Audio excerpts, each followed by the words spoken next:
particularly good for baseball. What's that? Right, good morning. No problem. Good morning, how's everybody doing? Good. Who is here for their first PB meeting, a participatory budget meeting? Anybody here? Got a couple. Good. Thank you very much. So my name is Raul Perales. I'm your council representative for District 3. First off, we want to send on behalf of the team and I, a huge thank you to all of you for giving up your time here on this Saturday to participate in this, because participatory budgeting is not if there's not participation, right? And we need you here involved. We had this opportunity, for those of you who are here for your first time, we had this opportunity present itself during the budget cycle last year. And there has been an interest within our community, a smaller interest, but there's been an interest for some time in regards to wanting to engage in participatory budgeting, actually citywide. And generally what the idea is you, as community members, get an opportunity to decide where some of the money in the city budget goes. It's just that simple. It's kind of what we do as council and mayor and the city staff in regards to sort of trying to gauge out the needs and look at where we can help and where we should put the money. And this is a process where the community now can get involved as well. There's been several other cities that have done this, some schools that have done it, but San Jose has not done it yet. And so last year we had the opportunity, in fact all council districts had an opportunity to engage in a pilot project for 1 year to see if we could not actually make this successful and hopefully be able to turn it over into a process where the city can engage into year after year. And so certainly it fits within the values of why I ran for this seat and what I want to do, which is engage more of the community in the process. It was a confusing process for me to learn about the budget all last year. It's definitely daunting, and we want to try to simplify that and bring that to the community in a way where we can all participate. So I raised my hand immediately and found a way to work it out with the mayor and his staff. And we are currently the only team that is undergoing this pilot project. Since then now, District 2 has come across actually some settlement money where they're thinking about using the participatory budgeting process as a way to then divvy out that money. So it's great. It's already kind of getting a little interest, and we've had interest from other council districts that have actually showed up to the meetings to be able to learn and watch the process grow. And we're now sort of well in the middle of the process. And this is that next step that is very, very important, where we need some kind of above and beyond just you come out and you get a look at the projects and you get to decide where you might want the money to go. That doesn't work unless we have some people in the community to really help us make that happen. So the budget delegate, which is what you're here for today to learn about, and hopefully all of you ultimately will become, is a very important part of the process. You're going to learn more about that today, obviously. But we have, as you've seen, snacks in the back, coffee, stuff like that. Make sure to fuel up. The restrooms are, I believe, right out here to the left. And again, thank you for your time. I'll be here with you, and I'm going to turn it over to my team.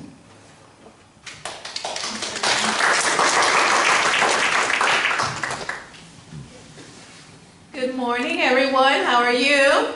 Good. Yes, you don't sound too awake yet. Yes, more coffee. There's more coffee in the back, so feel free to grab some coffee. My name is Lucila Ortiz, and I work for Councilmember Perales, and we have most of the members of the team here today. So we have Jean Cohen, who's also with the team, and she's taking the lead right now on the participatory budgeting work that we're doing. We have Patty, and then we have David, who are also are going to be here and supporting all of you. So feel free to reach out to any of us during the day and during the next couple of months, just if you have any other outstanding questions. First, housekeeping items. So you heard Raul say, so if you need to use the restroom, please go ahead. Just go to the left, and you'll see first to the left, you'll see the male's restroom, and then if you keep on going, you'll see the female restroom. And also, if you did not park inside the parking lot, I will suggest that you move in here and park inside the high school's parking lot, so that we don't have anybody walking out of here with a ticket or getting their car towed. And thank you so much for Notre Dame High School for allowing us to use the space. It's a beautiful space.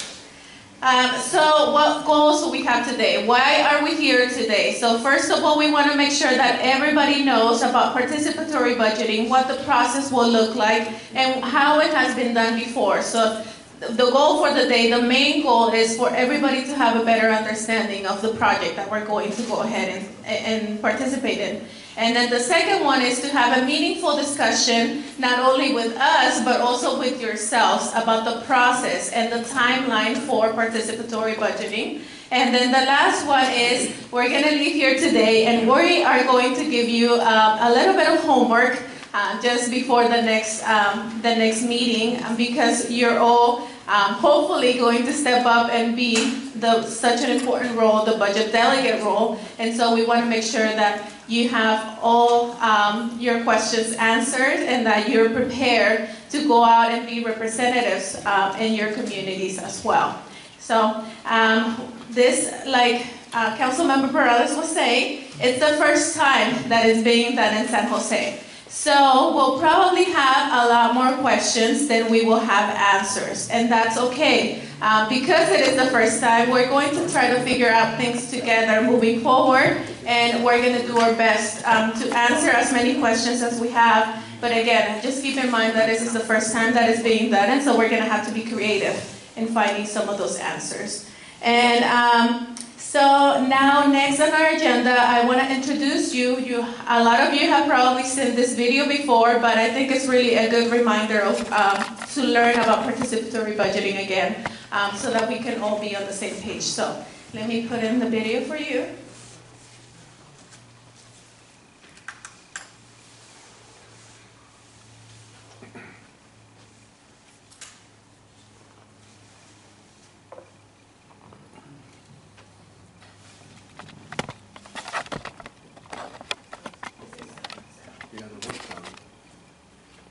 Vote, decide how your tax dollars get spent. Participatory budgeting gives people real power over real money to make the decisions that affect their lives. It's a democratic process in which ordinary community members directly decide what is spent as part of the public budget.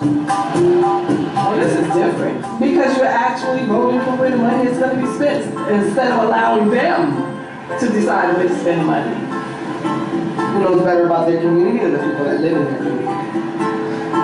Not be afraid of the big words, participatory budgeting. It sounds boring, but it's the opposite of that. So how does it work? First, people brainstorm ideas. They come together in meetings and assemblies and start to think of what kinds of projects they would like to see in their neighborhood. We had to think big. We have $1 million that we could use, so we could fund parks, health issues, streets.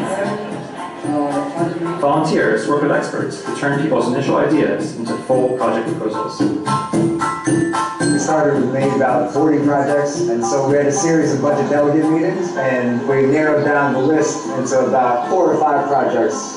We met with the Parks Department and we talked about what we wanted to see change in some of the parks and how we were going to work with them. What are the real needs in the community? If you only have a certain amount of money, what is it that you can do that's going to benefit as many people as possible? I'm dreaming of new benches, modern benches. Seniors have nowhere to go. Displays at bus shelters throughout the district, and it will tell people when the next bus is due to arrive. We're asking for a projector and 30 Mac laptops. State-of-the-art Fitness center. To put solar panels on a firehouse. After volunteers share the top projects, the community gets ready to vote.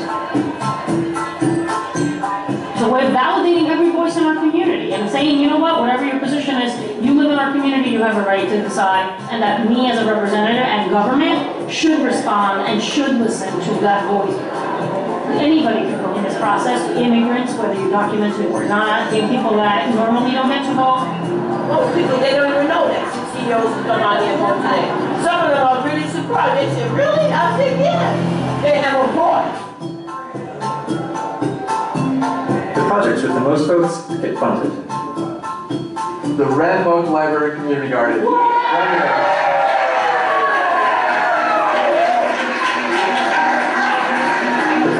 then implemented over the next few years. In the following year, the process starts again. People brainstorm new ideas, turn them into new projects, vote on them, and fund more improvements for their community. PB becomes part of the budget process. It becomes a new way of governing. I think this is like the greatest wave of democracy coming into the United States. It started in Porto Alegre, Brazil in 1989. From there, it spread all over Latin America to over 1,500 cities around the world. In Toronto, public housing tenants have decided how to spend millions of dollars in improvements to their buildings.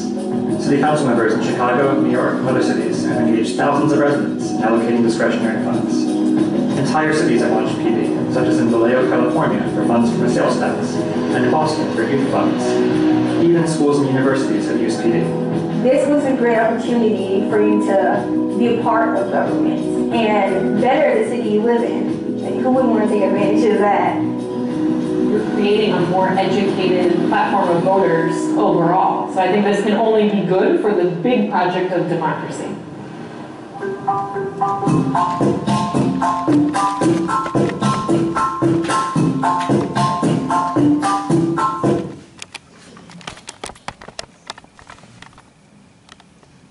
Good morning.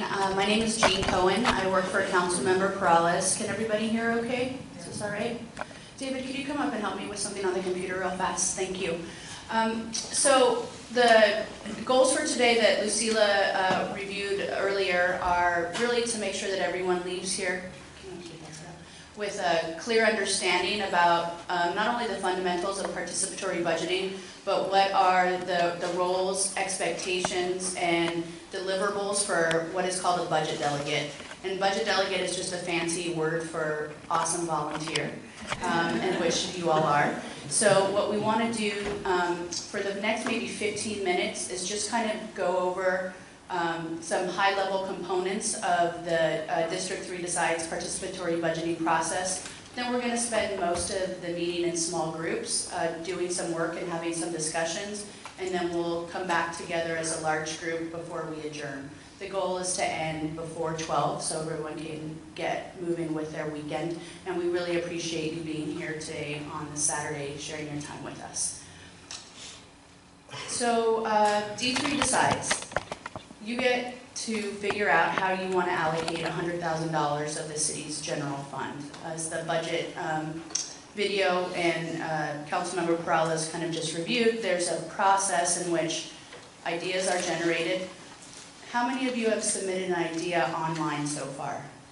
Okay, so hopefully by next week, everyone in this room will be able to raise their hand, because the foundation to a participatory budgeting process that's successful is that we have as many ideas submitted from your neighbors and from yourselves as possible. So we've established a website, d3decides.com, and we also want to make sure that we reach people who don't necessarily have computer access or aren't comfortable using a computer to submit projects on paper form. And so when you leave here today, if you want to take some of those paper forms, we have them available in English, Spanish, and Vietnamese. And then we'll go through a process in our office where we'll have someone data entry and upload all those ideas onto the website. So there's one place where everyone can see all the ideas that have been submitted.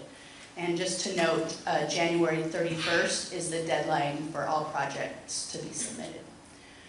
So once the projects are submitted, you as budget delegates get to work with the city staff and each other to shape any project that's eligible based on the criteria that we'll go over soon, and make those projects into presentations and a ballot for District 3 residents to vote on. And then once those projects have been identified, there is a process in which the City Council has to affirm those projects, but that's just more of a function of process than it is a decision point in the process. So we hope to accomplish 4 main goals through participatory budgeting in District 3. 1, increase and diversify participation in local government. 2, build community relationships, knowledge, skills, and experience in government and budgeting. 3, develop a successful and replicable PB model $100,000 is a great start, but it's not enough, and so we really want to be able to demonstrate that there's an interest from residents of San Jose to see the city council invest in more resources that can be directed to PB. And this is an important part of that process. And then 4 is to create positive improvements in District 3. I'm just going to pause here because you might have questions or comments, and we can take some of them, but Patty's also going to use one of the whiteboards just to chart up any questions that are outstanding. We'll call it a parking lot, and so we can just make sure we capture them and revisit them at a later time if we don't have enough time today to cover that. So what are the PB rules? How does it work? A successful PB program, as we've researched with various different cities and countries all over the world, usually establish what's called a rule book. That has guidelines, roles, and responsibilities, and you'll receive a copy of the rule book today in the small groups. And the rule book's just a starting point. Just like this whole process, it's an experiment and it's evolving, and so we'll change it as it need be based on your feedback and our shared experience. So what's the process for the D3 Decides? And you'll get a handout with this timeline later, just so you know. But first is the idea collection phase. So that's where we are right now. December through January, projects are collected online and in person, and we're doing budget delegate recruitment and education. So you're at spot number 2 in that first box right now.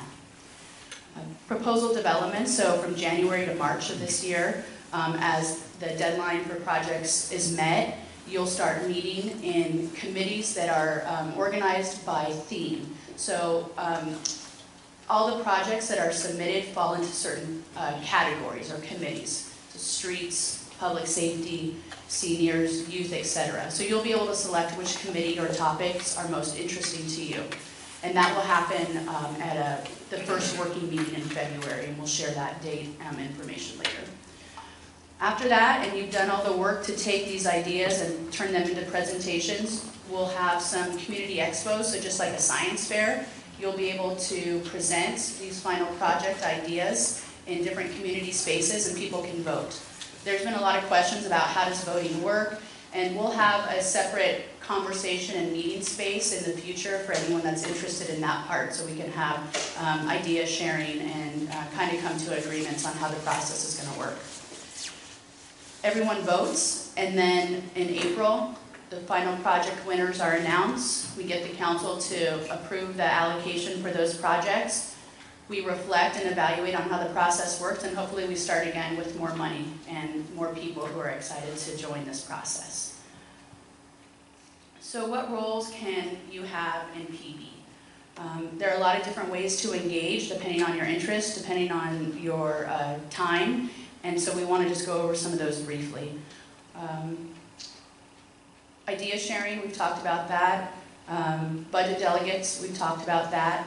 Community conveners, some of you have attended meetings around PB where you focused on how do we expand the base of people in this room, how do we reach people who don't traditionally participate in government. So that's a big part of our responsibility as a shared group to figure out how to make sure this is an inclusive, thoughtful process. So whether that's around neighborhoods that usually aren't organized and advocate for themselves, or whether it's reducing language barriers and other ways that people might not usually feel a chance to connect with this traditional work that you are all fairly familiar with. And then voting, that's going to be a really important part too. So if someone never participated in the PB process until April, that's okay too, because we also want to make sure that they know that that's an important role and function of the process. What makes a project eligible for participatory budgeting funding? It benefits the public. It's a one-time expense that can be completed with funds from the $100,000 allocation. It's a capital project, which usually involves infrastructure, but not always, and we'll talk a little bit about that. Sometimes it's IT related, so it doesn't necessarily have to be a bench or a stop sign. And it's implemented by the City of San Jose on city property. So right now, that's the criteria that we've established for projects to be eligible for funding. There have been some questions about some of these categories, and as you delve into the work of being a budget delegate, those questions will be discussed and answered. What's a capital project? Can anyone offer some ideas from the floor? Installing benches someplace. Installing benches someplace. Putting up art someplace. Putting up art someplace. What else? Yeah. So is it more like a one-time expense, maybe? A one-time expense. It would be a one-time expense. So whatever project whatever eligible projects are submitted can't have an ongoing expense. So what would an example be of a non-eligible project that would have ongoing expenses? Adding another police officer. Adding another police officer. Good example. Others? And thinking capital is usually a thing as opposed to a service. A thing as opposed to a service. So some examples of things that are not one-time capital projects. Extra police officers, a weekly exercise class, an annual festival, a new senior center, or a monthly farmers market. These are all awesome things that we want more of, but for the sake of this process right now, they don't meet the eligible criteria. I will note that anyone can suggest any project they want. It may or may not have any connection to what's eligible or what's not, and that's part of the process that the budget delegates will go through, is to really vet what meets the criteria and what doesn't. Examples of things that are one-time capital projects. So a traffic calming project, an art project, technology upgrade, a park bench would be an example. Maybe some new equipment, or laptops or books for one of the local schools, new playground. So that's kind of a basic overview of what is okay and what's not okay in terms of the criteria that's been established. So one thing that I wanted to spend a little bit of time on is how much do things cost? Because I think that's a really important piece of the work that you'll be doing as budget delegates, is to put some realistic parameters and analysis on the projects that have been submitted. And that work will be done in partnership with city staff and other professionals and consultants who can make sure that you have the appropriate budget information you need to make informed choices. But what I wanted to do, I got some information from the Department of Transportation just to give us a little bit of a flavor of how much things do cost. So how much would a stop sign cost? According to DOT, to study it and install it, it's $3,000 to $5,000. So just remember, we've got $100,000, and you'll decide if there's one project that gets that's $100,000, or maybe there's 5 projects that are $20,000. All of those things are to be determined based on what projects are submitted and what's eligible. Street striping for traffic calming, we know that this really works to help people slow down in neighborhoods. There's a lot of engineering work that has to go along with that process, so that could cost up to $15,000 depending on where it is and kind of the outreach that's needed. Signal light, that's an expensive project there, so you could get 1/5 of a signal light, depending on Just the stop part will be good. Just the red. Yeah, the red's good enough. Just the red. Just the red light. A couple of other ones, just so you get a flavor, is a slow down beacon lights. Those are kind of like the blinkers that really draw attention to areas where you want people to be more mindful of how they're driving. Depending on where it is and kind of the engineering needs, it's $50,000. These are physical things that are set in one place. Exactly. Right. That's a great question. So someone suggested that maybe a project submitted could be one of those speed trailers, right, that you use, and that could be shared among different neighborhoods. So that's a capital project, but it's not located in one permanent spot, right? So there's something that kind of falls in between. Kimberly? Those are like the lights, say in Almaden, that are on the street in the crosswalks? That light up? They could be. They could be. I think these are the stand-up link ones, but what Kimberly's talking about are the ones that are aligned on a crosswalk that you see on the ground. So we can find out. So walk and roll signage. How do we create more safe walking space around schools where kids are? This is a good one to note because some of these have other requirements that are outside of the jurisdiction and kind of like enforcement of the city of San Jose. So the state has guidelines on what these can be. But assuming the project meets the guidelines, it's about $5,000 to $10,000. Oh, you said walk and roll. Is that the one that you said in front of schools? Yeah. They're in the ground and you press a button and is that the one? I think this is more actual signage. This is actual signage, yeah, so this doesn't necessarily mean a blinking light of some type, yeah. And a roundabout, I think we're all kind of familiar with those as an alternative traffic calming measure. Depending on all these parameters, $75,000 or more. So I think this gives us kind of a little bit of an insight into how much things cost. I understand Tina Morell's not here from the Vendome Neighborhood Association, but she is an amazing volunteer that coordinates all the beautiful utility box art painting projects. And my understanding is that those cost anywhere from $300 to $700. So there's an example of a lower cost project that probably does meet some of the eligibility requirements, but doesn't cost $50,000. So how do you want to get engaged in participatory budgeting? Two ways. Budget delegates, which hopefully that's why you're all here today, is to really learn about what it means to be a budget delegate and want to continue to do the work. I think this process is only as successful as the people that participate in it, so it's really important that we have a diversity of neighborhoods and community leaders as budget delegates. And then community conveners, we've talked about this today. If either in addition to being a budget delegate or instead of, you really want to just engage in dialogue with your neighbors about whether it's submitting projects, voting on projects, or all the different other ways that you can engage in this process, we want to make sure there's a space for that too. So getting into the nitty-gritty, what does a budget delegate do? Budget delegates are essential to the process, and volunteering, you're not only going to learn about the budget and learn about each other, but there are probably some professional development skills and other opportunities that will come out of this exercise that can not only build your relationships, but also build your resume and also just build San Jose to make it a more welcoming place that reflects the city that you want it to be. So budget delegates do the work to turn eligible ideas into real projects. You research the problems, the needs and the projects. Maybe you'll go do a site visit. You'll determine as a working committee how you want to do the work and what roles and responsibilities people will take on.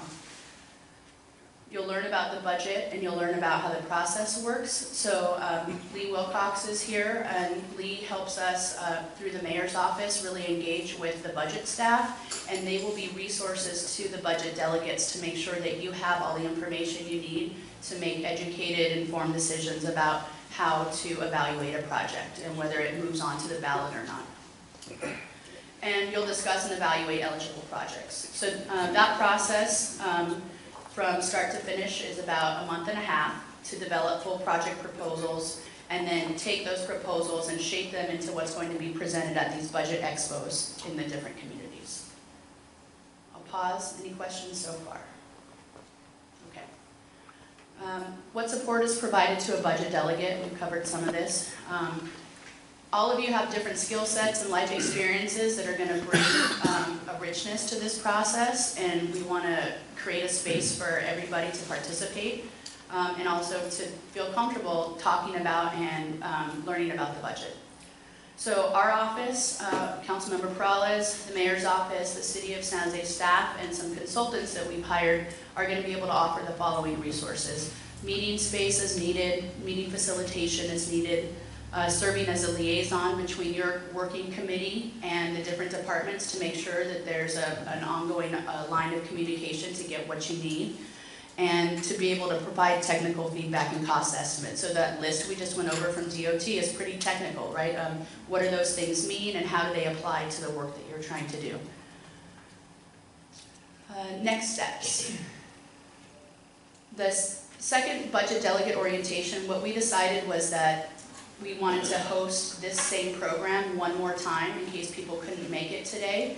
Is going to be on January 21st at 6 p.m. Just so you know, you'll leave here with a handout with all these dates, so you don't need to put them to memory or write them down right now. But if you know someone you think should be recruited to be a budget delegate, if you love it so much and you want to spend time with us again, join us on the 21st, but that's what's going to occur at that meeting at City Hall in the wing room. The deadline for project idea collections is January 31st.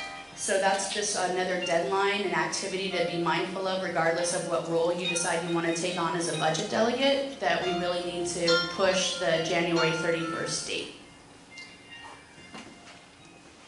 the first meeting, so the next meeting that you will hopefully all come to transition from, do I want to be a budget delegate to, I am a budget delegate and I'm going to start the work, is going to be on February 2nd at 6 p.m. at City Hall.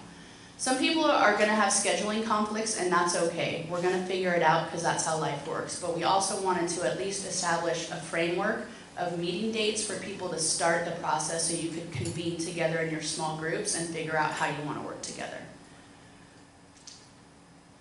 Next steps for right now, we're going to break into small groups to talk about budget delegate work and to talk about project idea activities.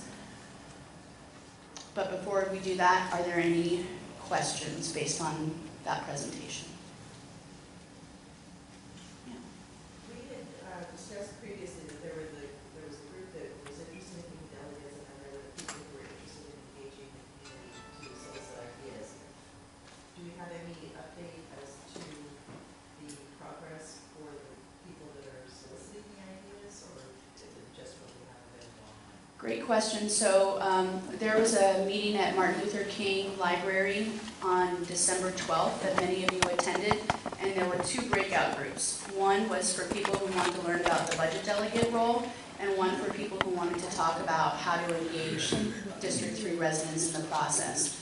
And one of the outcomes of the community engagement group was the request to create the paper flyers. So when you leave here, we have in 3 languages handouts that you can use to engage your neighbors. And so we have seen people from different neighborhoods come and collect a few hundred and then go out and distribute them, and they're coming in slowly. So I think that there's been incremental progress in the outreach component, but we need to be able to go deeper and get more people involved. So there's still a lot to be done. Jose? For those projects that we intuitively know are going to be costing more than $100,000, is there a way that we can identify them and maybe suggest them as part of the regular city budget process? It's a great question. So that's one reason why we didn't want to put any parameters on what ideas people can submit, right? We don't want to limit creativity based on the $100,000, budget, because we might learn that it's already proposed as a project in one of the budgets and one of the departments that's coming forward. We might learn that yes, it could be a great grant opportunity and connected to some other project that other people are working on. Or it might be, we can't fund it this year, but because we know the mayor's going to expand the program by $5 million next year, for example, then we would be able to look at more projects that are eligible. So there's going to be a space for all those projects to live that don't necessarily meet the criteria. So there can also be ongoing conversation about how the budget works in relationship to get those projects funded. Kimberly and then Chris. One quick question. A while ago, we tried to pitch some work with the city to replace all of the trash cans at St. James Park with new ones, and we got an estimate back of about $4,000 per can, and yet we found them from an outside source for $800 per can. Is there any way we can work with the city if we have a budget that doesn't meet that $100,000 criteria, but could if we were out to actually outsource the product versus going through the regular city channels? It's a good question. So you notice maybe one of the criteria is that it's a project that's on city property that is coordinated or directed by a city department. Based on what our city attorney's office has told me, and with our limited budget, that's kind of the smoothest path to moving forward. However, I know that there have been projects submitted and discussions about how could we be creative with that. And so I think that people should submit those projects, and then you as the budget delegates in that committee are really going to have to engage with the staff to see what is legal and what's not legal, and what is a space where we might be able to be creative about funding and who is doing the work and where. Chris? Yes, I know we covered it at the last meeting though, but are you still going to include businesses to have the opportunity to vote versus just residents? That was a great question. So the outstanding decision point that we have to come to some agreement on, not necessarily here today, is right now the rule book says that people who can vote on projects are residents of District 3 over the age of 15. There was a conversation Monday night, because we've got a working group of folks, many of you have been coming to these meetings to plan this work on these agendas, about how and if we should allow business owners in District 3 to also be able to vote. There was a conversation about the fact that they're also taxpayers, so that might be a logical reason to include them. There's a conversation about the fact that folks like Jose represent very small businesses that are integral parts of the neighborhoods that you live in, and that they shouldn't be excluded from the process. So I don't think a final decision has been made. I have my own opinion about it, but I think that we need to have a collective conversation about how and if we do expand the community of people who can vote to District 3 business owners. So I guess that's a non-answer to your question. It came out in the discussion that we were saying that it might be the business owner, not everybody who works for the business might be a way to kind of broker that interest. So, or their representative. Correct, exactly. So here's a fake scenario, right? It would be one thing if we wanted to make sure that business owners were able to vote, and Jose engaged the Luna Park District business owners in that process. Is a lot different than if Adobe decides that they want all 500 employees in their building to vote who probably don't live here, but I feel like the councilman might have Psychic. Actually, in fact, Jean was doing an amazing job, answered the previous question, I think better than I would have been able to. But in regards to this one, certainly at the very beginning, we started toying with the ideas in regards to who can participate. And we certainly, the end goal, right, is to make this as successful as possible so that we can do it again next year. And one of the things that Jean was touching on in regard to the project submittals and the ideas, the ones that go over $100,000. We want all those because we want all of you to show up at council and say, we love the PB process, but 100,000 wasn't enough, man. How can we get more right next year? We had a lot of projects where they went above that and beyond that. So in the end goal, we want this to be successful. One of the things we made sure to do then in that case was to make it as simple as possible. Because as we started getting a little bit more complicated in regards to who could participate, what projects, we felt obviously that raised the risk in regards to us not being as successful. So that was one of the ideas, and the idea that obviously is still being thought about is, well, how do you incorporate businesses, ones that we certainly want, like Chris's and the ones that Jose represents, because you're talking about a small business that's really a part of that community. Versus if we open it up to businesses, as Jean just mentioned, well, what does that mean for a business like Adobe? Or what does that mean, does the San Jose Downtown Association get involved in it? Well, you know, so it sort of muddied the waters a lot, where initially we made the decision not to. But this is a participatory process. And we've heard from you as community members and business owners where you said, wait a second, no, that's something we really want. And you've been to the meetings, and you're here at the meetings again, right? So it's not a done deal. But that's just to be, you know, kind of clear in regards to what our thought process was and why we came to that decision initially. Whether or not it gets changed this time around, and that will have to be a pretty game time decision. It will depend on how much it does muddy the waters and how much we have to include large businesses and not. At this point in the game, they're not really involved. I don't know if that's going to be as much of a concern anymore as it was initially on when we were thinking about it, but nonetheless, that's still a concern that we have to think about. Fortunately, hopefully this is hopefully this is just the first time. And we can open this up and say, what parts were missing this year? How do we make this better next year? So it is still a decision that's being weighed out, and that's why Jean was unable to provide that full answer. So, and we will be able to engage with the business owners, hopefully over the next several weeks to be able to decide. But in the meantime, submit your ideas, because anybody can submit an idea. I think we had ideas submitted from outside of the country. So there's nothing stopping anybody from submitting an idea, right? That'll be up to us as budget delegates to say, does it qualify or not? So right now, just submit the ideas. Everybody can submit the ideas. we'll continue to make a game time decision. So. Any other questions before we break out into small groups? So if folks would be so willing, I'd like to have people count off 1 through 5, and we're going to have 5 working groups.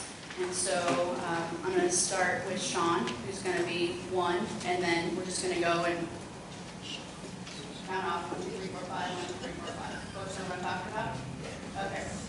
1, 2, 3, 4, 5. 5. Chris, 1. 1, 2, 3.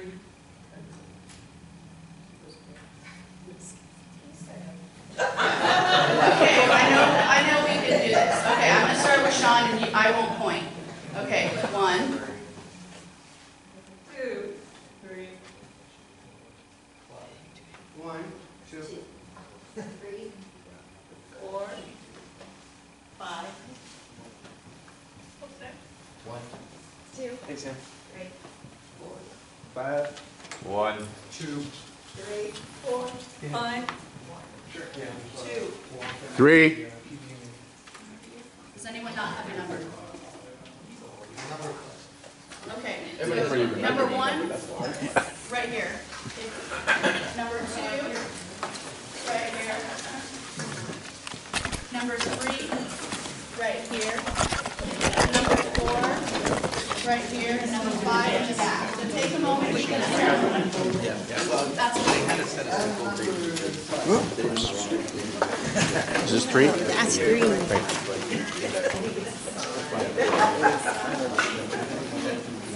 Where did number 5 go?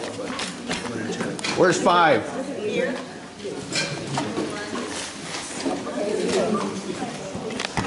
I'm going to do this. Do you mind if I record just the audio? The audio? Yeah, listen to our conversation just so we have a record of it. Well, sounds good. Why don't you wait until everyone gets here? Well, yeah, well, I figure I'd get started, but with no faces, you know, just sort of what's the discussion like. We're going to record the whole thing. If you got a concern, we won't do it. Yeah. Let's see. I do. You do? Yeah. Okay. Because maybe because it's my first time.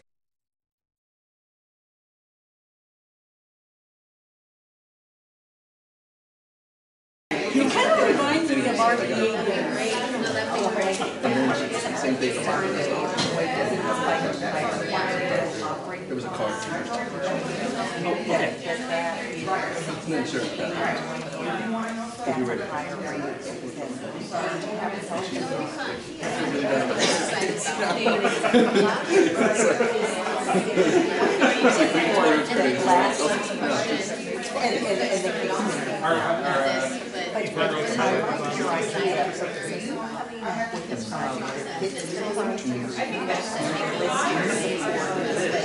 Can you hear me? Can you clap once?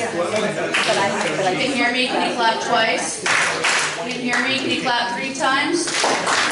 Excellent. So if each one of the tables can have their representative come up here to present your small group table report back, that would be great. We'll start with Gabby.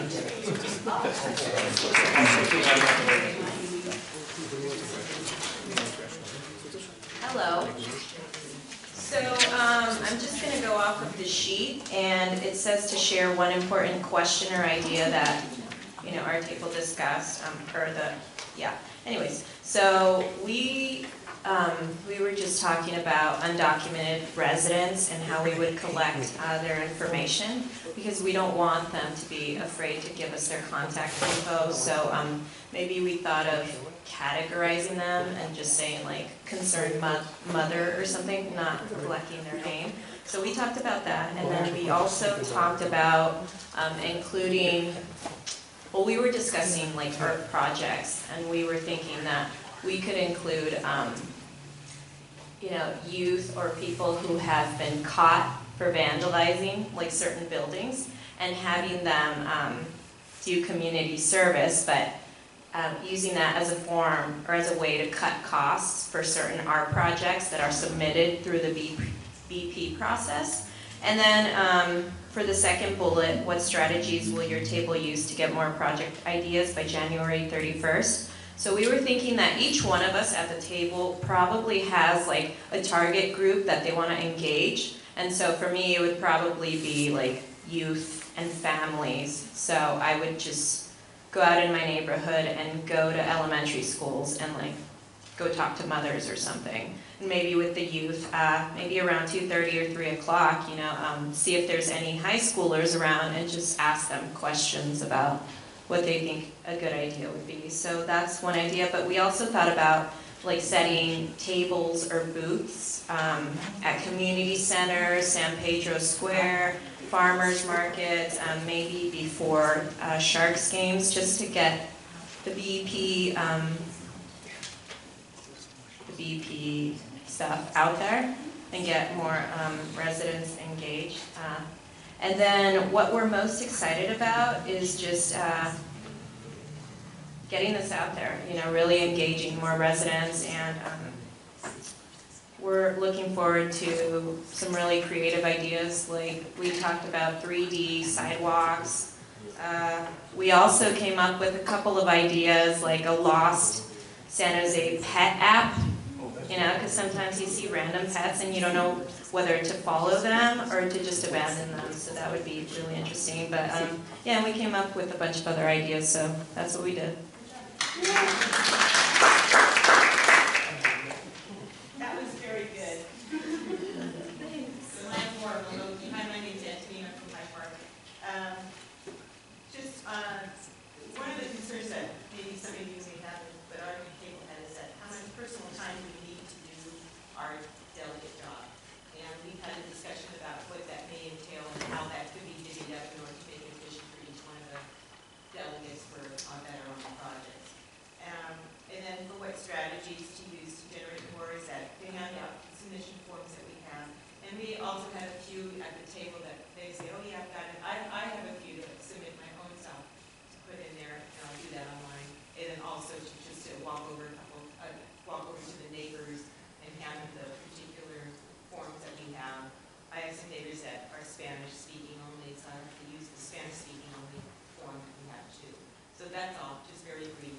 Thank you so much.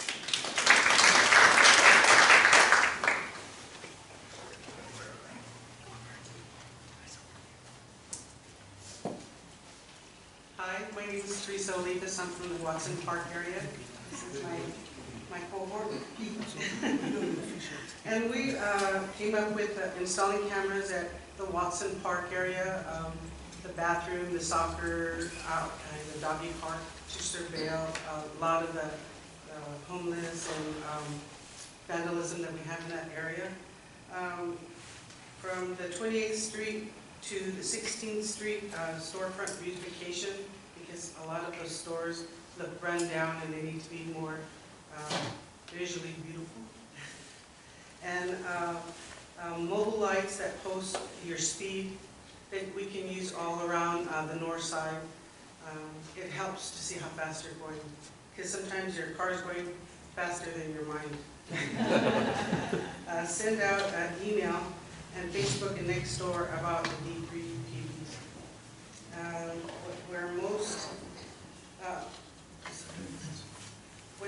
City staff has appropriate information to help with our suggestions, to see how much cost there is per project.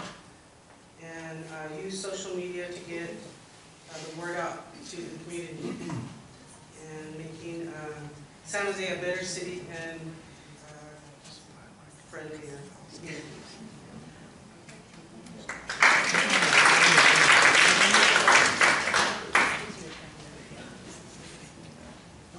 Hi, I'm Lance from group number 2. I'm from the Hensley neighborhood. So in terms of questions we had, one of the things we noticed was on the spreadsheet it lists neighborhood, but if you actually look at the project, it's nowhere close to the neighborhood. So we weren't sure what that was. One other group member had an idea of not only grouping projects by what kind of project they are, in terms of traffic or environmental or et cetera, but also by neighborhood. so the delegate can kind of get the grand look to see if there's a theme about a certain neighborhood and certain improvements that are needed. In terms of strategies, one of the things we thought would be relatively easy to do would be to specifically target senior centers in our neighborhood, partly because that's one of the categories that might be funded through this. Not to stereotype, but a lot of seniors have time on their hands, so they might become very engaged in the process, although a lot still work.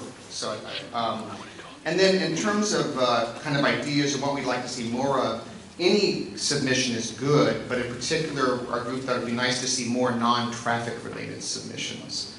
Because if you look at all the lists, it's primarily traffic driven. So that's our view.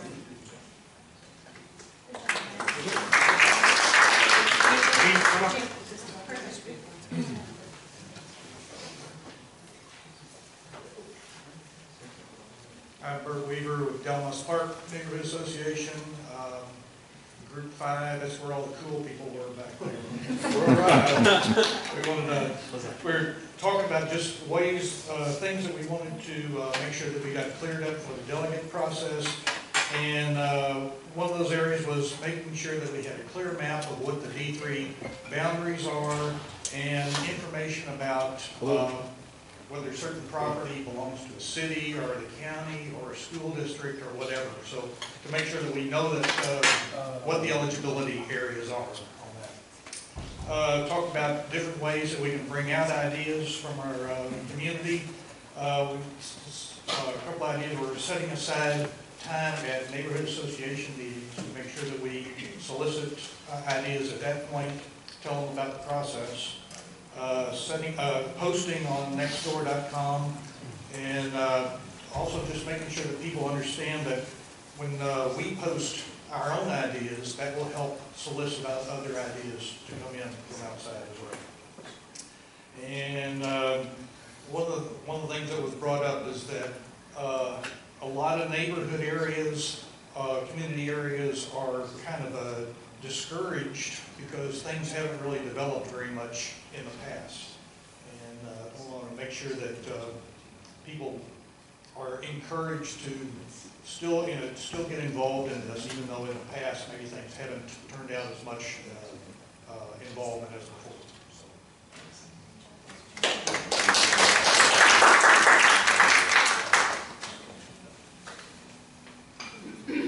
Thank you very much for taking the time to do this small group work and for reporting back.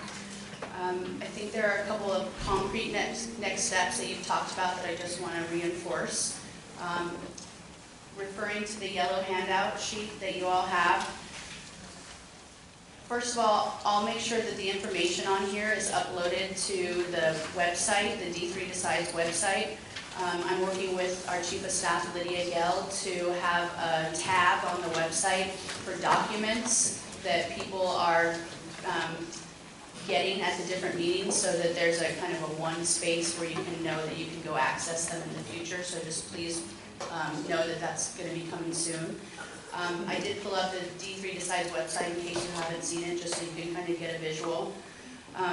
We got some feedback that there's some kind of odd neighborhood names that aren't necessarily reflective of either what we call them or what's actually in District 3, so I'll figure out what's going on with that for some cleanup. But who here is going to add a project to the D3 Decides website?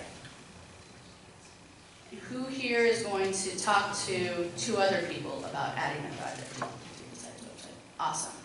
So make sure before you leave that if you want the paper form for people to fill out the projects, I've got them here in English, Spanish, and Vietnamese, so we really want people to use those.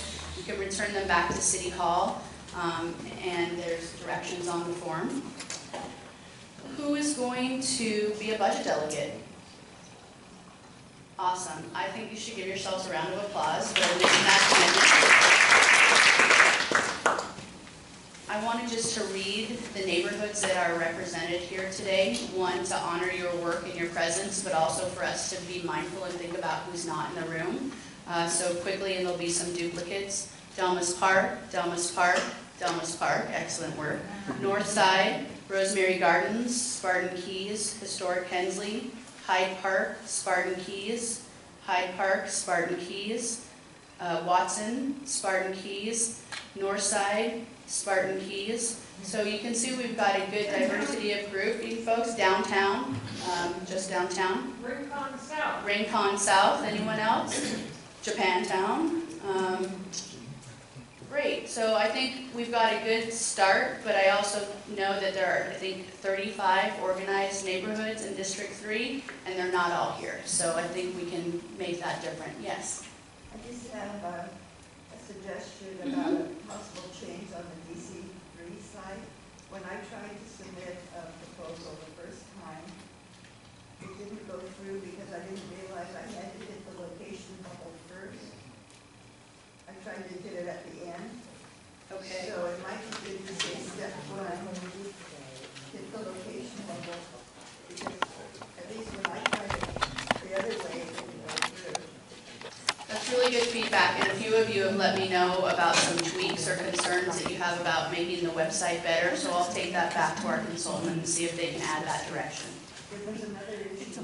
Two of us here at this table have submitted ideas, but the location on your chart is not the right location. Exactly, there is some discrepancy between the neighborhoods and what's on the chart, so I'll make sure that gets cleaned up. Any other business? Any other questions for the good of the group? Gabby? I was going to say, some ideas, like say the address isn't within the D3 district. So maybe what you could do is put a red line and make an outline of the D3 district on the map. And if it doesn't fall in there, then I'm sorry. We've talked about those two activities being kind of, but in separate kind of buckets. One, yes, it's very kind of odd that we're having challenges with Google Maps and some of the other formatting to make sure that the boundary can be clear. But I think that there was a decision made to not restrict any projects and ideas that could be submitted on the website. We'll filter them out so that when you're going through your committee work that you're not dealing with something that has to do with Almaden. But we also, for the sake of transparency and that this is just kind of an exercise in seeing what this produces, didn't want to restrict it to a certain geographic boundary either. I think we're ready to go. Make sure that you signed in and that I can read your email address on the sign-in sheet, and we're just going to have Councilmember Corrales give a couple of closing remarks and then we'll be off. Well, this will be very brief. First off, thank you, all of you, again, for giving up your time. This, again, doesn't happen without your participation. I definitely wanted to say thank you to my team for all the hard work that they're doing as well on their Saturday. And certainly it shows. We appreciate it. I wanted to thank San Jose State is not here, but San Jose State has provided the good food and drink again. And we did pay for it, so please take it. Go ahead, grab some mango. Take some fruit on your way out, please. Don't feel bad about that, because otherwise we're stuck with it. And then I wanted to also say thank you to Assistant Principal John Bracco. Thank you very much for that. I appreciate that. Thank you for offering up this wonderful facility right here in the middle of D3. It's great partnerships that we have with the different groups here. So enjoy the rest of your weekend. Thank you.